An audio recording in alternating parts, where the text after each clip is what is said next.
पे क्या माहौल है। और देखिए देखिए ये देखिए डिटेनिंग चालू हो गई है। पुलिस प्रशासन लोगों को डिटेन करने की कोशिश। और ये देखिए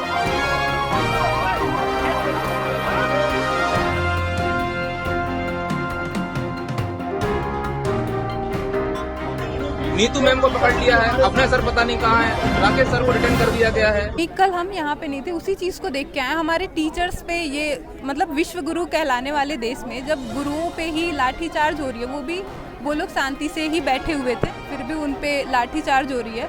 वो बस हमारा मुद्दा लेके गए थे। इतना डिस्टेंस कवर करके जाना है, इतना डिस्टेंस कवर कराना। मैम पहली बात आप ये देखो मेंटली कितना प्रेशर पड़ता होगा किसी बच्चे पे। जो बच्चा आप लाइब्रेरी में बैठ के तैयारी कर रहा है, घर में बैठ के तैयारी कर रहा है, उसके बाद वो इतना डिस्टेंस ट्रैवल कर रहा है और रात को जा रहा है और सुबह अगर उसका 8 बजे पेपर है तो मैम उसकी क्या मेंटल हेल्थ होगी। मेहनत करनी पड़ती है आप लोगों को इसकी तैयारी करने में। बहुत मेहनत करनी पड़ती है, कम से कम 10 से 12 घंटे तो पढ़ना पड़ता है। इतनी मेहनत से याद कर रहे हैं, पढ़ रहे हैं, तो कम से कम एग्जामिनेशन तो ढंग से होनी चाहिए ना। जब भी गवर्नमेंट जो पहली बात तो रही नहीं है, फिर इलेक्शन से पहले ही आती है। हमेशा ये जानबूझ के इसलिए डिले किया जा रहा है कि भाई जब भी इलेक्शन आए ना तब हम दिखा दें थोड़ी सी गवर्नमेंट जॉब। 4 साल तक भटकाते हैं, 5वें साल में कुछ जॉब देते हैं। और जो ये कहते हैं ना कि जॉब में भ्रष्टाचार नहीं है, दूसरी बात है जॉब में आज भी भ्रष्टाचार है। नमस्कार, आदाब, आपके साथ मैं स्मिता शर्मा हूँ। मेरे YouTube station Smita Sharma journalist में आपका स्वागत है और इस ग्राउंड रिपोर्ट लेकर आपके सामने मैं मौजूद हूँ यहाँ राजधानी दिल्ली के जंतर मंतर इलाके से। ये आमतौर पर वो इलाका है जहाँ पर लोग आकर विरोध प्रदर्शन करते हैं तमाम मुद्दों को लेकर, जिनको लगता है कि उनकी आवाज़ों को पहुँचाना ज़रूरी है। और यहाँ पर बहुत सारे आज युवा छात्र आपको नज़र आ रहे हैं, शांतिप्रिय तरीके से बैठे हुए हैं, क्योंकि ये जो स्टाफ सिलेक्शन कमीशन है, कर्मचारी सेवा आयोग, उसके खिलाफ विरोध कर रहे हैं। इन छात्रों का कहना है कि एसएससी में इस दौरान जो एग्ज़ाम्स कंडक्ट करवाए जा रहे हैं एक नई निजी कंपनी की तरफ से, पहले टीसीएस इसे कंडक्ट करवाती थी। इनका कहना है कि इस नई निजी कंपनी की वजह से बहुत ज़्यादा दिक्कतों का सामना करना पड़ रहा है। और इसके पहले गुरुवार को बहुत सारी तस्वीरें सामने आई, वीडियो सामने आई झड़पों की, जब ये स्टूडेंट्स और टीचर्स मार्च करने की कोशिश कर रहे थे ताकि जो पर्सनल मिनिस्टर हैं और डॉक्टर जितेंद्र सिंह उनसे जाकर एक रिप्रेजेंटेशन दे सकें, लेकिन उसमें काफ़ी हाथापाई हुई। बहरहाल देखिए ये जो छात्र हैं यहाँ पर, और यहाँ इन्होंने प्लकार्ड डाल रखा है, India is a democratic country और डिक्टेटरशिप। एक और प्लकार्ड है, CPO 2024 रिजल्ट्स। 18 महीने हो गए हैं लेकिन अभी तक कोई रिजल्ट्स जो हैं वो नहीं आई हैं। Result delayed is justice delayed. Where are you from? Ma'am I am from Delhi. Delhi only? हाँ जी, यस मैम। आप एग्ज़ाम दे चुके हैं एक बार? यस मैम, मेरा 25 तारीख को एग्ज़ाम था। मेरा जो सेंटर पड़ा है वो हल्द्वानी पड़ा था, तो मैं अब कैसे जाऊँ वहाँ पर? वो 500 किलोमीटर दूर है। तो हम मिडिल क्लास फैमिली से आते हैं और हम इतना अफोर्ड कर ही नहीं पाते कि हम वहाँ पर मतलब जा पाए इतनी दूर। और फिर वहाँ पे जा भी जाएँ तो फिर वहाँ पे रहने सहने का, खाना पीना, उस चीज़ का इतना मतलब एक पेपर देने के लिए इतना एक्सपेंसेस कैसे उठा पाएंगे? और मेरा अभी और फिर और ये कितने वक्त पहले आपको बताया हल्द्वानी जानी है? 6 दिन पहले बताया था मैम, मगर एडमिट कार्ड 1 दिन पहले आया। फिर वहाँ पर फिर मैंने देखा कि वहाँ पर जो एग्ज़ाम मेरा जो होना था वो कैंसिल हो गया। और अभी मेरा एग्ज़ाम है एसएससी स्टेनो का 8 तारीख को। अगर ऐसे ही वहाँ पर रहेगा तो मैं क्या मतलब कैसे जाऊँ वहाँ पर? कैसे होगा? एडिक्यूटी कैसे कराएगा? और वहाँ पर फिर वही है कि वहाँ पर 200 क्वेश्चन होता है मेरा, तो अब 200 क्वेश्चन के बीच में मैं बोलूँ कि उनको मेरा माउस नहीं चल रहा है तो मैं कैसे करूँगा? मेरा मतलब 5 मिनट के अंदर मेरे को 20 क्वेश्चन अटैम्प्ट करने होते हैं। अब मैं 5 मिनट के अंदर वो माउस ही चेंज करते रहेंगे, फिर क्या ही मतलब मैं एग्ज़ाम दे पाऊँगा? आइए, तो इस तरह की जो बहुत सारी दिक्कतें हैं इस एग्ज़ाम्स को जुड़े हुए, क्यों ये स्टूडेंट्स आके प्रोटेस्ट कर रहे हैं, उन पर मैं यहाँ पर एक फीमेल स्टूडेंट है हमारे साथ से आई हैं। आप, क्या नाम है आपका? हम बलिया से हैं, यूपी से। मेरा लिखा है आपने, दिखाइए ज़रा यहाँ। एसएससी जवाब दो, SSC reforms, we need justice. मैं ये पूछना चाहूँगी एसएससी से कि उन्होंने किस बेसिस पे टेंडर दिया है। मेरा एग्ज़ाम है सीजीएल का एग्ज़ाम अगस्त में शुरू होने वाला है, 9 अगस्त से। जब अभी ये लोग 10-15 लाख जो सिलेक्शन पोस्ट का एग्ज़ाम हुआ है, 15 लाख बच्चों को मैनेज नहीं कर पा रहे हैं, तो ये क्या गारंटी लेते हैं कि जब ये लोग मतलब सीजीएल में 35 से 40 लाख बच्चे एग्ज़ाम देते हैं, तो ये क्या गारंटी लेते हैं कि उन बच्चों के लिए वो सेंटर, जब 15 लाख लोगों को अंडमान निकोबार इतने लोग ही नहीं मैनेज हो पा रहे हैं, तो ये लोग कैसे आपके 30 एग्जाम्स लाख कब है? बच्चों को अगस्त में, इसी अगस्त को। देखिए, जो लोग नहीं जानते हैं, स्टाफ सिलेक्शन कमीशन एग्जाम्स के ज़रिए बेसिकली लोगों को चुना जाता है, भर्तियां की जाती हैं अलग अलग सरकारी मंत्रालयों और विभागों में। तो ग्रुप बी और ग्रुप सी के जो कर्मचारी हैं उनका जो चयन है वो एसएससी के ज़रिए होता है। तो इसीलिए बहुत सारे गवर्नमेंट जॉब्स हैं जिनको एडवर्टाइज़ किया जाता है और फिर इस प्राइवेट एजेंसी के ज़रिए एग्ज़ाम्स करवाई जा रही हैं और उसके अलग अलग तरीके के हिस्से हैं। आप सीपीओ हो, सीजीएल हो, जिसमें बहुत दफ़ा एग्ज़ाम्स के रिजल्ट्स आने में भी बहुत वक्त लग जाता है। हाँ। तो आप अपने आसपास दूसरे लोगों को भी देख रही हैं। कल आप यहाँ पर थी जब यहाँ पर हाथापाई हुई थी? नहीं, कल हम यहाँ पे नहीं थे, उसी चीज़ को देख के आए। हमारे टीचर्स पे ये मतलब विश्व गुरु कहलाने वाले देश में जब गुरुओं पे ही लाठीचार्ज हो रही है, वो लोग शांति से ही बैठे हुए थे, फिर भी उन पे लाठीचार्ज हो रही है। वो बस हमारा मुद्दा लेके गए थे, कोई रिजल्ट नहीं निकला, ऐसे कैसे चलेगा। और हम बस यही चाहते हैं, मैं ये आश्वासन चाहती हूँ एसएससी से कि कल को मैं एग्ज़ाम देने जाऊँ तो मुझे ऐसा ना हो कि पता चले सेंटर पे कि एग्ज़ाम रद्द हो गया है, जैसा कि सिलेक्शन पोस्ट में हो रहा है। ना मुझे कोई माउस में दिक्कत हो, ना मॉनिटर मेरा बंद हो, और ना ही कोई शोर वगैरह हो, ताकि मैं कम से कम शांति से एग्ज़ाम दे, क्योंकि पीस बहुत ज़रूरी है। आप मेंटल स्ट्रेस लेके आप एग्ज़ाम नहीं दे पाओगे, फिर बिगड़ेगा ही। तो हम अपना 1 साल बर्बाद नहीं करना चाहते हैं, तो हम जल्दी से जल्दी चाहते हैं कि एसएससी कुछ करे। आपका क्या नाम है, आप क्या करती हैं? मेरा नाम सृष्टि है, मैं अभी कोचिंग ले रही हूँ एसएससी की।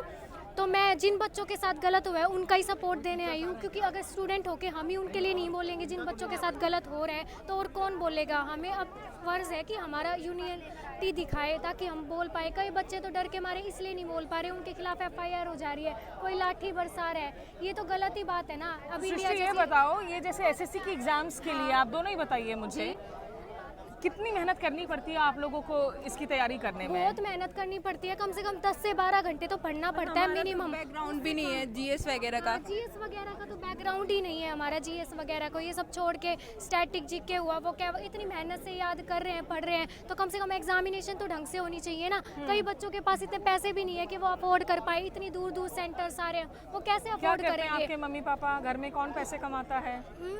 मेरे तो पापा टीचर है, गवर्नमेंट टीचर है, पर कई बच्चों के पास इतना नहीं होता कि भाई वो अफोर्ड कर पाए, ट्रैवल का अफोर्ड कर पाए। सिचुएशन सेम नहीं होती ना, सबकी सिचुएशन अलग अलग होती है, सभी बच्चों की सिचुएशन, तो सबका ही सोचना चाहिए। अभी आप लोग किस क्लास में हैं?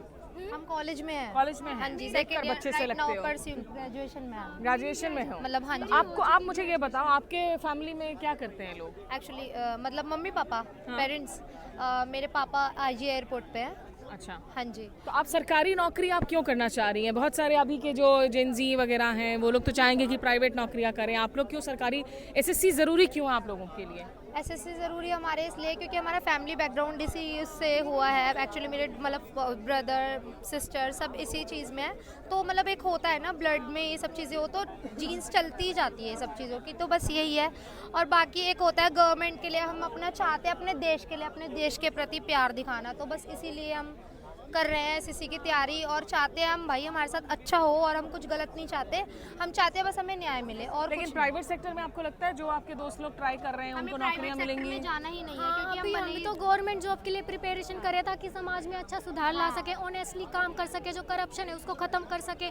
लेकिन लगता है अब उनमें बची नहीं। वो भी तो कभी हमारी तरह स्टूडेंट्स होंगे जो आज एसएससी में चेयरमैन है, कभी उन्होंने भी तो स्टूडेंट लाइफ जी होगी, तो उन्हें एक स्टूडेंट होने के नाते हमारा इतना स्ट्रगल करता है अपनी लाइफ में, 12-12 घंटे 10-10 घंटे पढ़ रहा है, और हमारे पेरेंट्स हैं हमें इतनी दूर भेजते हैं एक ट्रस्ट पे। एक लड़कियों को तो बहुत ट्रस्ट पे भेजते हैं पेरेंट्स कि कुछ गलत ना हो जाए, और एक भरोसे से भेज रहे हैं, फिर उनकी बेटियों के साथ फिर ऐसा हो, रिटर्न में हमें ऐसा बहुत मुश्किल से भेजते हैं उनको। हर वक्त हर सेकंड यही डर रहता है कि सेफ है कि नहीं, उनको तो कुछ कह नहीं रहे देश में। हाँ, मैंने करी है, कई लड़कियों ने अभी पेपर दिया, कई बच्चों ने दिया, उनसे पूछा नहीं हो रहे ठीक से, इतनी दूर दूर हो रहा है, काम ही नहीं कर रहा, 2-2 घंटे लेट एंट्री हो रही है, दरवाजे इतनी लेट खुल रहे हैं। अगर कोई इतनी दूर से आ रहा है, 1 सेकंड भी एंट्री का टाइम ऑफ हो जाए ना तो 1 सेकंड भी नहीं देते, वो गेट बंद करते हैं। बच्चे इतनी दूर से आए, सोचेंगे नहीं उनका साल वेस्ट चला जाएगा, कईयों का तो लास्ट। देखिए बहुत सारे दिलचस्प क्यों सोच रहे हैं वो? ठीक है, हम बहुत लगाकर निकलते हैं अपने घर से कि हमारा एग्जाम होगा, हमारा क्लियर होगा, हम नेक्स्ट वो बनेंगे कम इंस्पेक्टर, बट ऐसा होता है तो फिर हमें भी बहुत हर्ट होता है। इतने साल की मेहनत 2 मिनट में बर्बाद हो जाती है। बहुत दिलचस्प व्यूज आए यहाँ पर। एक वो धड़ा है जो इतने गरीब परिवार से आता है, जिनको लगता है कि ये अच्छी एक सरकारी नौकरी मिलेगी तो ज़िंदगी में थोड़ी स्थायित्व आएगी, और ऐसी युवा आवाज़ें भी हैं जिनके माँ बाप हैं सरकारी नौकरियों में, परिवार वाले कुछ कुछ हैं, लेकिन उनको लगता है कि वो सरकारी नौकरी करके कहीं ना कहीं सरकार के साथ जुड़कर देश के लिए कुछ करना चाहती हैं। तो आइए कुछ और आवाज़ों से आपको इस रिपोर्ट में मैं मुखातिब। आपका क्या नाम हुआ, कहाँ से आए आप? हम राजस्थान से हैं। राजस्थान में कहाँ से? करौल डिस्ट्रिक्ट। करौल डिस्ट्रिक्ट से। तो ये एसएससी को लेकर जो प्रोटेस्ट चल रहा है, आप कब से अटेम्प्ट कर रहे हैं? अटेम्प्ट अभी हम 2023 से हुए, अभी मतलब चालू किया है अभी। अच्छा, स्टार्टिंग है अभी करते क्या हो आप? अभी स्टडी करते हैं अभी। किस लेवल पे हो आप? अभी हम तो क्या है कि ऐसे सी से वगैरह। हाँ, फेज़ के लिए फेज़ 13 नहीं तो अभी ग्रेजुएशन की है, ग्रेजुएशन चल रही है अभी। ग्रेजुएशन चल रही है। तो एसएससी की एग्ज़ाम्स की जो अभी हालत है, इसको लेकर अभी आपको दिक्कत क्या हो रही है? दिक्कत ये हो रही है कि मतलब सभी जगह धोखाधड़ी हो रही है, सभी दिक्कत हो रही है, सब जगह चीटिंग वगैरह हो रही हैं, पेपर सही तरह हो नहीं रहे हैं, और जहाँ देखें वो दिक्कतें हो रही हैं। कोई भी काम सही तरीक़े से नहीं कर रहे हैं वहाँ पे। सब जगह आप चाहे एग्ज़ाम सेंटर जाओगे तो वहाँ भी प्रॉब्लम है, एग्ज़ाम सेंटर पे एग्ज़ाम सही तरह नहीं हो रही हैं, वहाँ पे बच्चों को चीटिंग करवाई जा रही है, वहाँ पे कंप्यूटर की बोर्ड वगैरह कुछ भी मतलब उनके वहाँ पे स्टाफ वगैरह कुछ भी सारा सब कुछ बेकार है। वहाँ पे कोई एक चीज़ तो ठीक हो, सारा कुछ सब कुछ बेकार है वहाँ पे। आपके परिवार के लोग क्या करते हैं? किसान है सभी। किसान हैं और आर्मी से हैं। आपका नाम बताओ, आप कहाँ से आए हो? मेरा नाम अनिल है, मैं राजस्थान जयपुर से आया हूँ, रहने वाला भरतपुर का हूँ मैं। और क्या करते हो आप? मैं स्टडी करता हूँ और स्टडी में एसएससी की तैयारी कर रहा हूँ। तो एक बार एग्जाम्स दिए हैं आपने? एग्जाम दे के आया हूँ, अभी मेरा 27 तारीख को एग्जाम था। मेरा सेंटर उत्तराखंड 600 किलोमीटर दूर पहुँचा दिया, और मैं एक मिडिल क्लास फैमिली से आता हूँ, बहुत ही ज़्यादा मिडिल क्लास फैमिली से, और फिर वहाँ से इतने दूर ट्रैवल करना और आना जाना मेरे को बहुत दूर परेशान हो गया था ये मानो। और वहाँ पे प्रॉब्लम भी आई है सिस्टम में, माउस को लेके जा रहे हैं तो माउस वहाँ तक पहुँच नहीं रहा है, आने में प्रॉब्लम, माउस को इधर उधर करने में प्रॉब्लम आ रही है। और मेरा एक बार माउस चेंज भी किया है, और वहाँ पे जो पेन वगैरह दे रहे हैं वो लिखने के लिए, वो पेन बहुत ही, ये मानो 1 रुपये तक का पेन है वो, शायद 1 रुपये से नीचे का वो पेन, बिल्कुल इतना पतला पेन है, बिल्कुल पेंसिल जो आती है उससे भी पतला पेन है। अच्छा ये बताओ कि प्रॉब्लम आ रही है बिल्कुल भी। और उसका पेज जो दे रहे हैं एसएससी का पेज लिखने के लिए, रफ कालने के लिए, वो भी सही नहीं दे रहे हैं, वो बिल्कुल छोटा सा है उसमें, और उससे उस पर लिख रहे हैं तो वो पेन के साथ में आ रहा है खिंच के। अच्छा मुझे ये बताओ, आपने कहा कि मिडिल क्लास फैमिली से हैं, क्या करते हैं आपके पिताजी, घर में कितने लोग हैं, और ये आने जाने में जैसे कितना खर्च बैठ गया आपका? आने जाने में ये मानो मैम 1000 रुपये का बुकिंग करी थी, उधर से आने में फिर बुकिंग करी थी, और फिर आने जाने में इतने रुपए खर्च कर दिए। पिताजी तो ऐसी खेती बाड़ी करते हैं और कुछ नहीं करते।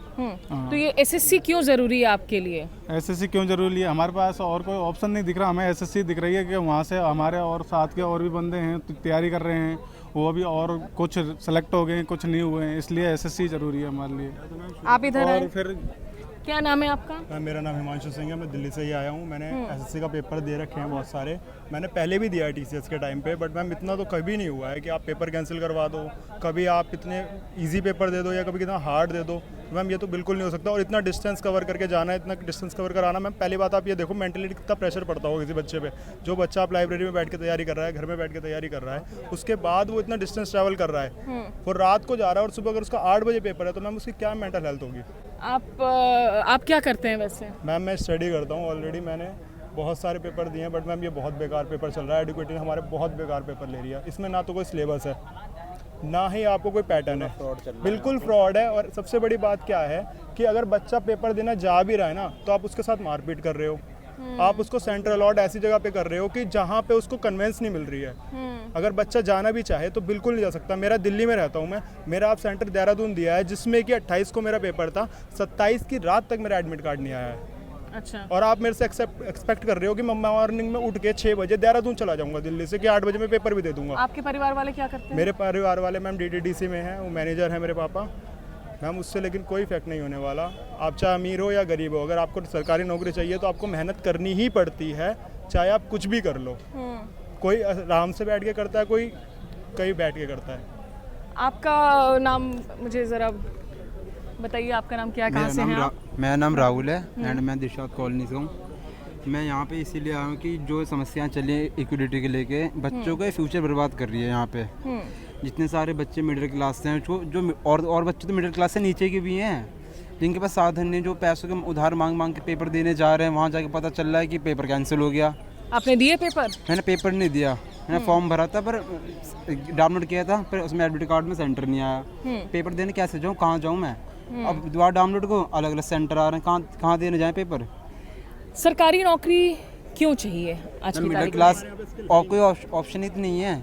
मिडिल क्लास फैमिली को क्या चाहिए? फैमिली सपोर्ट के लिए तो सरकारी नौकरी चाहिए, प्राइवेट में नौकरियां है नहीं। कर भी लें 15-20 हज़ार की नौकरी में क्या करेगा?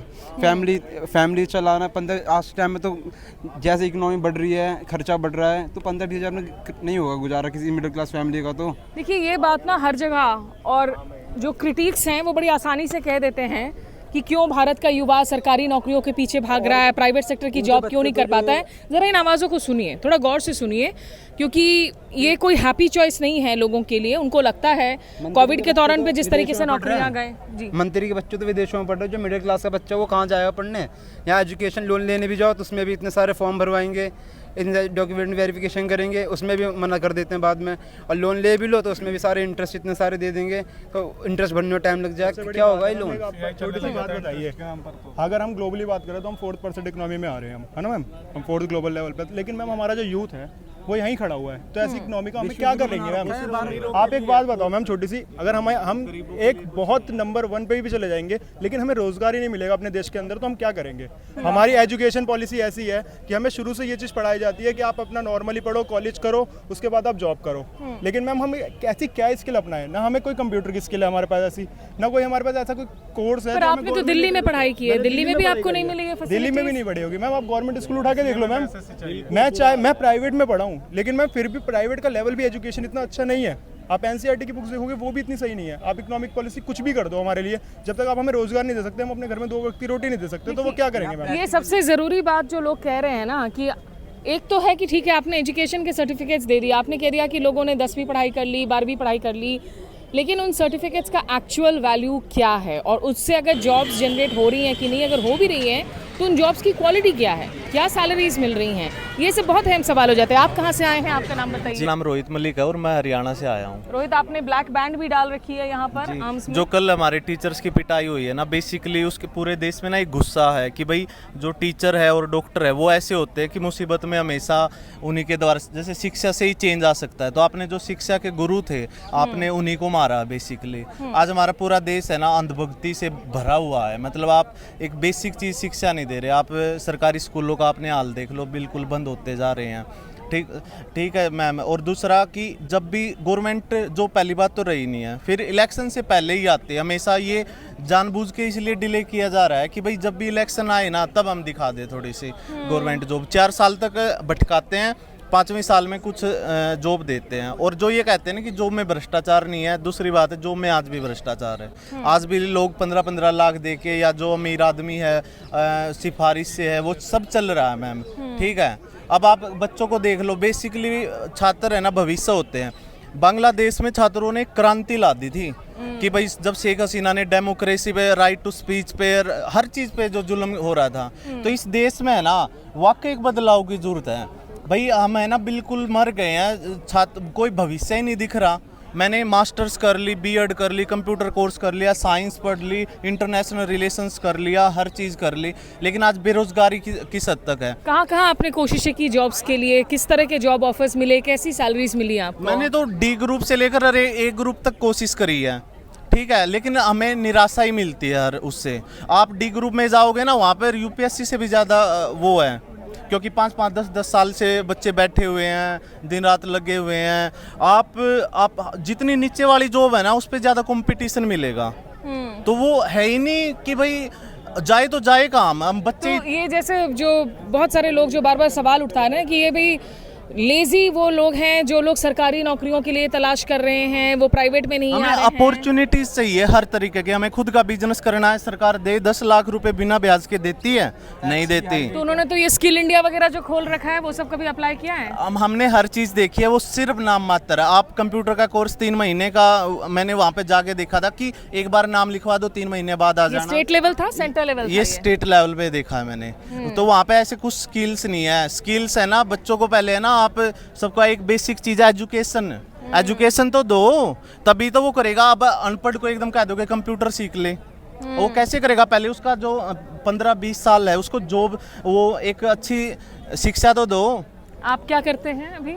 जी मैं स्टूडेंट ही हूँ। अभी भी स्टूडेंट ही हैं। हाँ। और परिवार में तो ब्रेड अर्नर कौन है? परिवार में कौन सिर्फ देखता भाई है, माँ बाप की डेथ हो चुकी है। मुझे पता है, मैं सरकारी स्कूल में से 12वीं तक सरकारी में पढ़ा हूँ मैं, फिर दिल्ली यूनिवर्सिटी पढ़ा हूँ, फिर मैं हिंदू कॉलेज से MA मास्टर्स और BEd किया, पॉलिटिकल साइंस में ही किया, फिर मैंने कंप्यूटर भी किया। है? इतना कुछ करने के बाद भी आप कह रहे हैं कि आपको बार बार जो है नौकरी के लिए इधर उधर आपको भटकना पड़ रहा है। आप भटकना ही पड़ता है मैम, स्किल्स ही नहीं। अब मान लो मैं हूँ, मेरा सपना है मैं एक अच्छा टीचर बनूँ, अच्छा प्रोफेसर बनूँ, लेकिन उसके लिए मुझे है ही नहीं। आप जितने भी कॉलेज है आप जाओगे ना, उसमें कभी टीचर्स की नौकरी नहीं निकलती, कभी उसकी नहीं निकलती, प्रोफेसर की। आप हालात तो देख लो, आपने कॉन्टैक्ट बेस पे रखा हुआ है, 15-15, 20-20 हज़ार पे रखा हुआ है, तो आपका कैसे मन करेगा इतना पढ़ के कि आप खर्चा तक नहीं चला सकते। तो जिस युवा को लेकर भारत में कहा जाता है कि ये हमारी डेमोग्राफिक डिविडेंड है, यही युवा जिस तरीके से नाराज है, ये एक टिकिंग टाइम बॉम्ब भी है। सिर्फ भारत सिर्फ बटा हुआ है धर्मों में, हिंदू मुस्लिम करा लो इनसे, पूरे दिन चैनल पे यही चलाएगा। कल इतना सब कुछ दंगे हो, हमारे टीचर को मारा गया, किसी गोदी मीडिया ने आके ये नहीं दिखाया कि हमारे टीचर ये हो रहा है। वहाँ न्यूज़ में ये दिखा रहे हैं कि यहाँ पे ये लड़ाई हो गई, यहाँ पे वो हो गया, दंगे हो गए, वो सब दिखा रहे हैं। बट यहाँ के जो मेन मुद्दा है भारत बच्चों का, यहाँ बच्चों का भविष्य है, किसी ने दिखाया नहीं है। देखिए न्यूज़ चैनल्स, अब मैं 22 साल में 18 साल तक मुख्यधारा की बड़े चैनलों में काम कर चुकी हूँ। हमने ऐसे वक्त में काम किया है जहाँ हम लोगों से बाकायदा सवाल पूछते थे, जो चाहे जिस पोजीशन पर हो। अब वो सब कुछ बदल गया है और वो हम नहीं कह रहे हैं, आप लोगों की ही बात सुन हमारा लीजिए। प्रोटेस्ट मैम कल से चल रहा है, 10 बजे से स्टार्ट हुआ था हमारा प्रोटेस्ट। एक यूथ ने अपने फ़ोन के अंदर सबने देखा है कि क्या क्या हुआ है, किसी को कुछ बताने की ज़रूरत नहीं है। मैंने सारे चैनल खोल के देखे हैं कि हमारी न्यूज़ किसी तो चैनल पे आए। आपकी दिल्ली में पानी बढ़ जाता है हल्का सा, आप वहाँ की न्यूज़ बनाने के लिए रेडी हो जाते हो, लेकिन आप इतना बड़ा इंपॉर्टेंट टॉपिक चल रहा है स्टूडेंटों के साथ, यहाँ पे जंतर मंतर पे टीचरों को पकड़ा जा रहा है, बच्चों को कुछ करा जा रहा है, यहाँ पे आपका एक भी मीडिया वाला नहीं आया है। आप इतने बड़े चैनल हो, आप मीडिया हो, आप फोर्थ पिलर कहलाते हो हमारे, आप तो बेसिकली जो लोग इंडिपेंडेंटली, हमारी तरह जो लोग इंडिपेंडेंट प्लेटफॉर्म्स में काम कर रहे हैं, वही मीडिया वाले आ रहे हैं, वही मीडिया वाले रिपोर्ट कर रहे हैं। 3 बज गए, 12 घंटे हुए कंटिन्यू मेरे को, और टीचरों के साथ इतना बुरा किया था कल, उसकी वजह से मेरे को मैं इसलिए आ गया मैं यहाँ पे, मुझे बहुत बुरा लगा और इसलिए आवाज़ उठाना चाहता हूँ। मैं चाहता हूँ कि SSC बच्चों के भविष्य के बारे में सोचे और अच्छी क्वालिटी की तरह से एग्जाम कराए प्रॉपर तरीका से, मैं ये चाहता हूँ। तो सोल्यूशन क्या है? आप लोग अगर प्रोटेस्ट कर रहे हैं, आप लोगों को पीटा जा रहा है, सोल्यूशन ये चाहिए कि आपके बस की नहीं है तो आप मना कर दो, हम नहीं निकालेंगे फॉर्म, मत निकालो फॉर्म। बेसिकली सॉल्यूशन ये है मैम, आज है महात्मा गांधी ने ऐसे योग आंदोलन स्टार्ट किया था, उसके बाद हम हड़ताल करें, भूख हड़ताल करें, हमें प्रदर्शन करें, हम बिल्कुल ऐसे योग करें। और इस देश में है ना एक छात्र क्रांति लाए कि भाई जो पढ़े लिखे हैं वो काबिज हो, ये अनपढ़ है, गधे के माला डाल रखी है इन लोगों ने, धर्म और जाति कह के। छात्रों बेसिकली हमारा हमने अपना वजूद चाहिए कि भाई हम हैं भी या नहीं इस देश में। छात्रों के प्रोटेस्ट, ऐसे बहुत सारे कॉम्पिटिटिव एग्जाम्स हैं इंडिया में जिसको लेकर अलग अलग ग्रुप्स प्रोटेस्ट करते हैं। कभी डॉक्टर्स प्रोटेस्ट कर रहे होते हैं किसी मुद्दे पर। एक ये बात भी देखने को मिलती है कि ऐसा नहीं है कि सारे युवा एक साथ आकर किसी मुद्दे पर प्रोटेस्ट कर रहे होते हैं, तो वो युवा एक साथ लार्ज नंबर्स में कैसे आएंगे? हर मुद्दे को छेड़े मैम, आज गाजा में जो हो रहा है उसको लेकर कोई भी कह रहा है कि इजराइल के खिलाफ ये सरकार जो ट्रम्प कर रहा है उसके खिलाफ कोई भी कह रहा है ये 25% अपने चूंकि नहीं कह रहा है, इसीलिए मैं कह रही हूँ। तो सारे युवा एक साथ आएंगे ये कैसे? जो CA है, ये हर चीज है देश में, मणिपुर 2 साल से जल रहा है, हर चीज पे हो रहा है, सब ने आके इस प्लेटफॉर्म पे खड़ा होना होगा। और छात्र ऐसे होते हैं जो मैम सेकुलर होते हैं, छात्रों को शिक्षा का ज्ञान होता है और उनको पता होता है भाई शिक्षा के द्वारा ही इस देश में क्रांति लाई जा सका है। छात्रों को भी धर्म में बांट दिया इन्होंने, धर्म में, जातियों में सब में बांट दिया है कि कास्ट में बांट दिया है, OBC का अलग है यहाँ पे। भगवान तो एक ही है मैम। आपका नाम बताइए, कहाँ से आया? मेरा नाम आशीष है, मैं लोनी से आया हूँ। मैम अगर कोई गवर्नमेंट किसी चीज़ को फ्री देगी ना, कोई सवाल नहीं उठाएगा हमें क्यों दे रहा है। अगर देश का हर विद्यार्थी को शिक्षा मिल जाए ना, तो शिक्षा मतलब विद्यार्थी सरकार के खिलाफ सवाल उठाने लग जाएंगे। स्कूल तो बंद कर रही है। और ऐसा ने पूरी तरह रूल बिगाड़ दिया, मतलब फॉर्म भरो वहाँ पे तानाशाही सहने जाओ, तानाशाही सह के नौकरी पाओगे। आपने दिया SSC? हाँ मैम मैंने दिया है। अब मैं प्रिपरेशन कर रहा हूँ। कैसा था आपका अनुभव देने का? मैम अब तक तो सही था, पर अब तक जो एक्टिविटी ये जो आई है मैम, इससे मतलब बच्चों की प्रिपरेशन में बहुत ज़्यादा फियर लगता है आगे क्या फिर एग्ज़ाम होएगा, इससे कंसिस्टेंटी पूरी तरह जो लोग नहीं जानते हैं इसे ज़रा समझाइए कि क्या है ये एक्विटी, इससे ये कब से इंट्रोड्यूस हुआ है? मैम ये ब्लैक लिस्टेड कंपनी है, इसमें कोई मतलब इंफ्रास्ट्रक्चर नहीं है, ना ही कोई सिक्योरिटी है, और सेंटर के कोई एग्ज़ाम भी नहीं है बिल्कुल भी। जो TCS था वो एग्ज़ाम से पहले 3 दिन पहले एडमिट कार्ड दे देता, पे जो एक्विटी है 1 दिन पहले एडमिट कार्ड दे रहे हैं, और वहाँ पे 2 घंटे पहले जब भी एंट्री नहीं दे रहा, अगर TCS का वहाँ पे कोई एग्ज़ाम दे रहा है, कोई मतलब सिस्टम में कोई गलती आ जाती है तो वहाँ पे इन्विजिलेटर होते हैं, वहाँ पे मतलब करवा देते हैं। ये कब से इंट्रोड्यूस हुआ है एक्विटी? मैम ये सिलेक्शन फोर्स का एग्ज़ाम था, इससे पहले इंट्रोड्यूस हो गया था, इससे पहले ये ब्लैक लिस्टेड कंपनी थी। और आपके परिवार वाले क्या करते हैं? मैम मेरे फादर तो प्राइवेट जॉब करते हैं। अच्छा, अभी तो हर एक विद्यार्थी अभी अपनी कलम के खिलाफ जवाब उठा रहा है। अगर इनके आपके लिए क्यों ज़रूरी है कि आप सरकारी नौकरी करें, ना कि आप प्राइवेट नौकरी ढूंढें? मैम देखो प्राइवेट नौकरी में कोई सिक्योर नहीं है बिल्कुल भी। मैम जब अभी TCS नहीं 12,000 की छटनी कर रही है तो फिर क्या फ़ायदा, इससे छोटी छोटी कंपनी है वो भी हमारे पास सिक्योर नहीं हो पाएगी। मैं गवर्नमेंट जॉब से इससे हो जाता, हमें सिक्योर हो जाती है, इससे अच्छा कोई अनसिक्योर फील नहीं होता बिल्कुल भी। तो देखिए यहाँ बहुत सारी आवाज़ें जो हैं आ रही हैं, बहुत सारे छात्र यहाँ पर ट्रॉमेटाइज्ड भी हैं, दुखी हैं। कुछ छात्र ये भी कह रहे हैं कि हम चाहेंगे कि बस मौन तरीके से जो है प्रोटेस्ट करें, नहीं तो पुलिस को फिर कोई बहाना मिलेगा, फिर लाठियाँ भांजेंगी।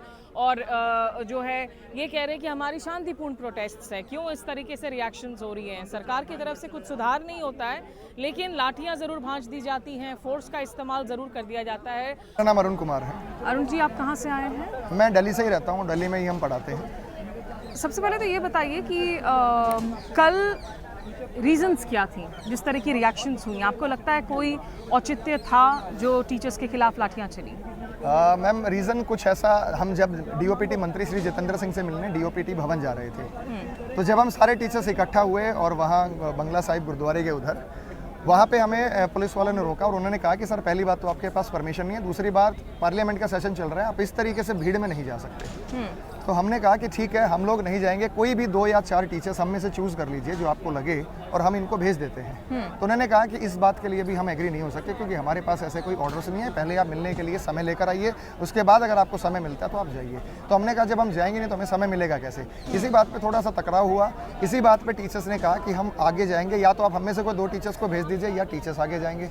तो इसी प्रकार जब बात आगे बढ़ गई तो वहाँ पे फोर्स खड़ी हुई थी, तो उन्होंने कहा कि इनको बिठाइए, बसों में डिटेन कीजिए। तो उनको उठा के बसों के अंदर ले गए थे और बसों के बाद फिर कुछ टीचर्स को नजफगढ़ बॉर्डर पे की तरफ रिहा किया गया है, कुछ टीचर्स को गुड़गांव की तरफ छोड़ दिया गया है। कानूनी कार्रवाई कोई हुई नहीं, लेकिन उन्हें 7 बजे तक रखा गया। टीचर्स को कितनी चोटें आई और कुछ बच्चे हैं जिनके खिलाफ भी FIR हुए हैं इस मामले में? पुलिस की तरफ से तो मैं कहूँगा कोई ऐसा नहीं था जैसे कुछ कह रहे हैं कि लाठीचार्ज हुआ है। पुलिस जब आई थी तो टीचर्स वहाँ से तितर बितर हुए, कुछ गिर गए, तो गिरने से हमारे एक टीचर, साथी टीचर, उनके हाथ में चोट आई है, एक मैम है उनके पैर में चोट आई है। तो हम सिर्फ ये कह रहे थे कि ऐसे जब आप टीचर्स को पकड़ के अंदर रख रहे थे तो हम तो सिर्फ ये कहेंगे कि भाई टीचर्स हैं, आप उनसे एक रिक्वेस्ट करते कि भाई ठीक है आपको जंतर मंतर पे जगह दे रहे हैं, वहाँ बात रखिए। पहले जंतर मंतर भी हमें नहीं दिया गया था, वो तो जब वहाँ पे टीचर्स को डिटेन किया गया, उसके बाद जब अलग अलग जगह पर बच्चे घूम रहे थे तब ये डिसाइड किया कि आप जंतर मंतर पे जाके बैठ जाइए। आज भी हम इसीलिए आए कि अलग अलग जगह से जो बच्चे आए हैं, खासकर यूपी बिहार से दूर का बच्चा आया हुआ है, तो उनको कोई लीड करने के लिए कोई यहाँ नहीं था, बच्चों के कॉल आ रहे थे। तो हमने सर से रिक्वेस्ट किया, आज हमारे पास परमिशन नहीं है लेकिन सर बैठे हुए हैं पीछे, DCP साहब हैं, ACP साहब हैं, उन्होंने कहा कि बच्चों को बात रखने का अवसर देते हैं मीडिया के सामने, तब उन्होंने हमें यहाँ पे अवसर दिया है। अब हमें ये भी नहीं पता कि हमें कितने बजे तक की परमिशन है, जब तक सर चाहेंगे हम यहाँ बच्चों को रखकर उनकी बात आप लोगों तक पहुँचाएंगे। SSC एग्जाम्स को लेकर ये पहली दफ़ा नहीं है कि लोग फोर्स्ड हुए हैं सड़कों पर आकर विरोध प्रदर्शन करने के लिए। क्या हाल के वक्त में मुश्किलात ज़्यादा बढ़े हैं इन एग्जाम्स को लेकर? मैम ये एडिक्विटी जब से आई मुश्किलात क्या हो गया, तो पूरा ही चेंज हो गया ना। आप तो सिर्फ ऐसा हो गया कि मतलब लग ही नहीं रहा कि एग्ज़ाम कंडक्ट हो रहा है, क्योंकि एडिक्विटी एक ऐसी कंपनी जो एग्जाम से डिबार हो चुकी थी, आपने उसको पुनः ठेका दे दिया, तो सबसे बड़ी मंशा तो यहीं पर गलत हो जाती है। दूसरी बात, जब एडिक्विटी अपना एग्जाम कंडक्ट कराने के लिए उन्होंने ऐसी ऐसी लैब्स यूज़ की, मैं कहूँगा कि हम आपको कुछ बच्चे देते हैं, वो लैब भी जाके दिखाइए। ये लैब शहर से 8 किलोमीटर दूर है ना, यहाँ पे कोई ऑटो जाता है। बच्चे अगर सर हम पैदल चल के गए, हमें 1.5 घंटा लगा, पैदल चल के चले गए, कोई दिक्कत नहीं है। खेतों के अंदर एक कमरा बना हुआ है, उस कमरे के अंदर 50 कंप्यूटर लगा है कि बस कुछ दिन पहले रख दिए गए हैं लैब बनाने के लिए, और वहाँ पे ना प्रॉपर नेट काम कर रहा है, ना कर्सर काम कर रहे हैं, ना माउस काम कर रहे हैं। तो ऐसे सेंटर्स को तो ब्लैक लिस्ट डिबार कर देना चाहिए। एडिक्विटी का ही काम है, हमारा काम नहीं है। डॉक्टर जितेंद्र सिंह से आखिरकार मुलाकात तो नहीं हो पाई आप नहीं, लोगों हमारी की? मुलाकात नहीं हो पाई। हम तो अभी भी रिक्वेस्ट करेंगे सर से कि हम में से या कुछ बच्चों से अगर वो मिलना चाहें तो हम विद प्रूफ, बच्चे हमारे साथ आए हैं, जो जो समस्याएं हैं उनके एक बार वो समस्याओं को सुन लें। टीचर्स के माध्यम से सुनना चाहते हैं सर वो सुन लें, क्योंकि हम कोई भी बेसिर पैर की बात नहीं करेंगे। अगर हमारे पास प्रूफ होगा तब उस बात को रखेंगे, नहीं तो हम उस बात को नहीं रखेंगे। क्यों सरकार सुध नहीं ले रही है? बच्चे आते हैं और इन बच्चों के लिए, ये सारे जो हैं कोई लो इनकम ग्रुप से है, कोई गरीब परिवार से है, इनके लिए ये सरकारी नौकरियां क्यों मायने रखती हैं? देखो, सरकारी नौकरी ये होता है कि अगर एक बच्चे की गांव में लग जाती है ना तो पूरा गांव उससे मोटिवेट होता है और वो कहता है भाई मेरे बच्चे को भी कुछ सिखा दे। कारण उसका सबसे बड़ा यही है कि गांव में खेती हो रही है। मुझे याद है मेरे माँ बाप मुझे ये कहते थे कि या तो पढ़ाई कर ले या खेती कर ले। तो मैं एक दिन खेती करने गया, मुझसे तो हुआ नहीं। तो मैंने कहा मैं इतना मुश्किल वाला काम तो नहीं कर सकता। तो मेरे पिताजी ने कहा था कि ये सबसे आसान काम है पढ़ना, पढ़ेगा तो सफल हो जाएगा। तो हम पढ़े और सफल हुए। हमारे देश में सरकारी नौकरी का इतना ट्रेंड है कि जब हमने बिजनेस की शुरुआत की थी तो मैं बिजनेस से अच्छा खासा कमाता था, लेकिन मेरे पिताजी ने कहा कि सरकारी नौकरी ही करनी है। बिजनेस का नहीं पता कब डूब जाएगा, लेकिन सरकारी नौकरी ताउम्र चलती रहेगी। तो हम ये क्रेज़ है। लेकिन अभी भी सरकार ये शुद्ध, मुझे नहीं पता वो क्यों ले रही है, वो क्या चाहती है। जब आज छोटी सी चीज़ को बदलाव करने से ये सारा का सारा चेंजेस आ सकता है, तो सरकार को ज़रूर इसमें संज्ञान लेना चाहिए। और मैं तो ये कहता हूँ चाहे कोई भी सरकार रही, हमारे सामने सत्ता परिवर्तन खूब हुए हैं, लेकिन बच्चों के हित में कोई एक ऐसी सरकार नहीं है जो बढ़िया सी पॉलिसी लेकर आए और जो उस पर काम करे जिससे बच्चे खुश हों, सेटिस्फाइड हों। आपको लगता है कि ये सारी अव्यवस्था के लिए केंद्र सरकार जिम्मेवार है, राज्य सरकारें भी नहीं कर रही है कुछ काम? केंद्र सरकार की जिम्मेवारी है, एसएससी केंद्र सरकार के अंदर आता है तो उनका एक रोल है और उनको समझ लेना चाहिए कि भाई हमारी जिम्मेवारी है इस एग्जाम को कंडक्ट कराना। राज्य सरकार में, चाहे किसी भी देश के स्टेट में आप सरकार में देख लीजिए मैडम, अव्यवस्था तो वहाँ भी मिलती है, लेकिन इस बार बड़ी अव्यवस्था मिली है तभी ये बच्चा सड़कों पर आया है। नहीं तो उनको समय नहीं था, पेपर चल रहे थे, पेपर की तैयारी करते हैं। हम तो आज भी इनसे रिक्वेस्ट करेंगे आप यहाँ इकट्ठा मत होइए, पेपर की तैयारी करिए। क्या पता इसी के माध्यम से आपका कोई सिलेक्शन हो जाए, लेकिन इसको तो बदलना तो पड़ेगा, इसमें बदलाव चाहिए। अभी आप लोग कब तक बैठेंगे यहाँ पर और आज की प्रमुख मांगे क्या हैं? हमारे पीछे पुलिस अधिकारी बैठे हैं, जब तक वो कहेंगे हम शांतिपूर्वक रहेंगे, जब वो कहेंगे आपको जाना चाहिए तो हम यहाँ से निकल जाएंगे। प्रमुख मांगे हमारी यही है कि भाई एडिक्विटी जो कंपनी है इससे तुरंत प्रभाव से इसको हटा दिया जाना चाहिए। सिलेक्शन फेज़ के जो एग्ज़ाम हुए हैं उन्हें कैंसिल कर देना चाहिए क्योंकि बच्चे उससे नाखुश हैं। वापस टीसीएस को लेकर आना चाहिए। और जो हम ये बच्चे इसलिए संतुष्ट है कि टीसीएस की जो लैब्स होती थी उसमें समस्या रेयर आती थी, कभी कभी किसी सेंटर में समस्या, लेकिन इस बार तो भरमार हो गई ये चीज़ों की। और एग्ज़ाम सेंटर सुनिश्चित करे कि एक बच्चा 30, 50, 100 किलोमीटर के ज़्यादा दूर जाकर वो एग्ज़ाम देने के लिए ना जाए। वो उधर का बच्चा इधर भेज रहे, इधर का बच्चा उधर भेज रहे, तो कोई सेंस नहीं बनती उस बात की। एक ही जगह एग्ज़ाम हो जाना चाहिए। आखिरी सवाल, आपको लगता है कि ये बच्चे जब आ रहे हैं, देश के जो दूसरे युवा हैं जो एसएससी के लिए नहीं बैठ रहे हैं, वो इनके दर्द को समझ पा रहे हैं, सुन पा रहे हैं? मीडिया की देखो हर जगह बच्चा, पीछे रेलवे का रिफॉर्म चला था, रेलवे वाले बच्चे भी परेशान थे, ये एसएससी वाले परेशान है। सवाल ये है कि सरकारी नौकरी के लिए जो बच्चा तैयारी करने के लिए जाता है वो कहीं ना कहीं से परेशान है। पीछे आप देख लीजिए उत्तर प्रदेश में पेपर आउट हुआ था, बड़े पैमाने पर पेपर लीक हुआ था, पेपर को जो है फिर पोस्टपोन करना पड़ा, फिर दोबारा से पेपर लिया गया। तो इस तरीके की समस्याएं रहती हैं। लेकिन चलिए सरकार ने संज्ञान लिया, रद्द किया, तो हम तो यहाँ चाहते हैं कि यहाँ भी रद्द कर दीजिए पेपर को और फिर एक नए सिरे से, एक नई व्यवस्था के साथ आपको पेपर लेना चाहिए। और युवा हैं, इन्होंने सीपीओ एग्जाम्स दिए से 2024 के, जिनके अभी तक नतीजे नहीं आए हैं। इन एग्जाम्स के बारे में ज़रा बताइए और कब दिया था आपने? जी मैम, ये एग्ज़ाम कंडक्टिंग बॉडी एसएससी है और जिसको इसका जो टीयर 1 का एग्ज़ाम हुआ था वो जून में कंडक्ट हुआ था और 3 दिन ये एग्ज़ाम चला था। जिसके बाद से इसके बाद एक फिजिकल कंडक्ट करवाया जाता है बच्चों का और वो कंडक्ट कराने के बाद एक मेंस का एग्ज़ाम और होता है जो 8 मार्च को हुआ था 2020। किन विभागों के लिए होता है ये? मैम पैरामिलिट्री फोर्सेज में सब इंस्पेक्टर की रैंक के लिए होता है और एक पुलिस फोर्स होती है दिल्ली पुलिस। तो ये ये 5 पैरामिलिट्री और एक एसआई दिल्ली पुलिस और ये 6 का कंबाइंड एग्ज़ाम होता है। और जिसको 8 मार्च को मेंस का एग्ज़ाम लेने के बाद से अभी तक 4 से 5 महीने हो चुके हैं लगभग। मेंस के रिजल्ट की कोई अपडेट नहीं है और ना ही अभी इसके बाद एक स्टेप और रह रही है इसमें मेडिकल, उसके बारे में भी अभी कोई अनसर्टेनिटी के साथ बच्चे खड़े हुए हैं यहाँ पे आपके सामने हैं। और हम यही जी, आप लोग जब एग्ज़ाम देने गए थे उस वक्त एग्जामिनेशन सेंटर्स की क्या हालत थी? एग्जाम को कैसे कंडक्ट किया गया था? उस टाइम क्या था कि टीसीएस का प्रोसेस स्मूथ था। उस टाइम एग्ज़ाम वगैरह सब अच्छे से कराए गए, हमारे जो भी प्रोसेस थी वो अच्छी थी, लेकिन डिले है, बहुत ज़्यादा डिले है। हमारा प्री भी डिले था, अप्रैल में होना था वो जून में हुआ 27 जून को, उसके बाद में फिजिकल डिले हुआ, उसके बाद में जो मेंस है वो जनवरी में होना था वो मार्च में हुआ, और उसके बाद में जो अब रिजल्ट है उसका तो कुछ अता पता ही नहीं है। ये कब तक आना चाहिए था रिजल्ट? ये रिजल्ट अगर पिछले सालों का रुझान देखें तो 8 मार्च में जैसे एग्ज़ाम हुआ 8 मार्च के, तो 1 से 1.5 महीने के अंदर अंदर आपका रिजल्ट आ जाता है मेंस का। और जो फर्दर जो इसकी स्टेजेस हैं जैसे मेडिकल हो गया और जो मेन इसका लास्ट में मेरिट लिस्ट निकलती है वो उसके बाद में आती है। तो ये एग्ज़ाम्स अगर डिले हो रहे हैं, रिजल्ट्स डिले हो रही हैं, इससे आप पर असर क्या पड़ता है? आपकी उम्र क्या है? मैम असर तो सबसे पहले मेंटली पड़ता है, और एज भी हमारी 25 है, उसके अनुसार हमें 25 से, वो भी 25 वो है जो ज्वाइनिंग के टाइम की है, तो हमारा जो नेक्स्ट अटेम्प्ट है उसमें भी दिक्कत होती है। मैं आपको बताना चाहता हूँ जो एक्चुअली जो CPA का प्रोसेस है वो अप्रॉक्सीमेटली 9 मंथ्स का समय लेता है। अगर 2023 का हम प्रोसेस देखें तो 9 महीने में उसको कंप्लीट कर दिया गया था। अगर इस प्रोसेस को देखें तो 3 फरवरी 2024 को इसका नोटिफिकेशन आया था। अगर सारे स्टेप बाय स्टेप अगर डेट पे होती सारी चीज़ें तो नवंबर 2024 को बच्चों की ज्वाइनिंग हो जाती। लेकिन आप इससे देख लीजिए कि नवंबर से पूरा 1 साल डिले होने को आ गया, और अभी भी ना तो मेडिकल डेट्स हैं ना फाइनल कट ऑफ भी आनी है। उसके बाद में अगर आज के दिन भी रिजल्ट आ जाता है तो 3 से 4 महीने का प्रोसेस फिर भी रह जाएगा। क्या वो लोग अभी भी फिर से फ्रेश एग्जाम्स करवा रहे हैं बिना इन रिजल्ट्स को अनाउंस करवाए?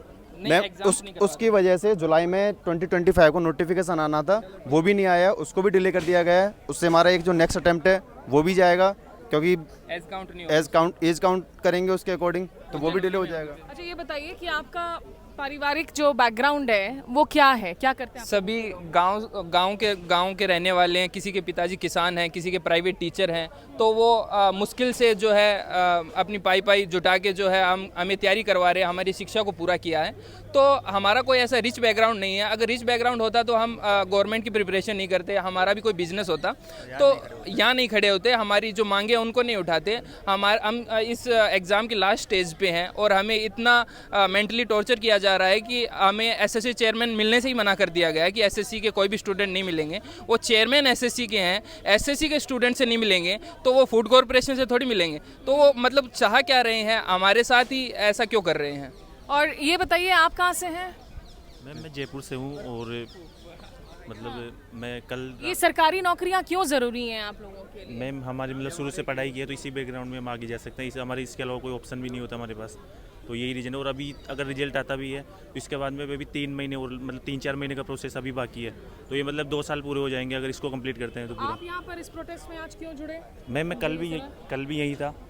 तो कल आप थे जब हाँ, सुबह मैं यहीं मतलब टीचर आए थे, सब भी यहीं पे था मैं। तो वहाँ पे एक टीचर के तो हमारे मतलब यहाँ पे थप्पड़ भी पड़ी, तो वो बहुत गलत था मतलब।